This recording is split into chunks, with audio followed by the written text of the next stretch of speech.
সবাইকে। সবাই কেমন আছো? আশা করি ভালো আছো। আমিও ভালো আছি। তো আজকে তো 14 শাক 14 প্রদীপ। তো তোমরা কি বাড়িতে সবাই 14 শাক করেছো? আমি করিনি, আমার মা বাবা দিয়ে যাবে। আর আজকে 14 প্রদীপ কিনেছে, সকাল সন্ধ্যেবেলা 14 প্রদীপ জ্বালাবো। তো তোমাদের সাথে সেই ভিডিও শেয়ার করব। তো দিওয়ালি তো চলেই আসলো, কালকে দিওয়ালি, কালকে কালী পুজো, আজকে 14 শাক, কালকে প্রদীপ। আর আজকে আমার দুপুরবেলার মেনু দেখো, আজকে দুপুরবেলার মেনুতে অনেক সুন্দর মেনু করেছি। দেখো একটা, এই যে লাল লাল চিকেন, দেখো লাল লাল চিকেনের ঝোল, আর করেছি আলু মাখা, আলুর চোখা যেটা বলা হয়, এই যে আলুর চোখা।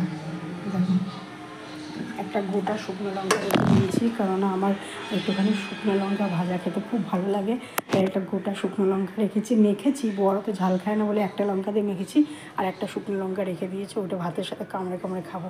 তো তোমরা সবাই খুব সুন্দরভাবে ভালোভাবে পূজা কাটাও, আর আরও ভালো ভালো খাবার খাও, ঘোরো, এনজয় করো, পুজোর কটা দিন সবাই খুব আনন্দ করো।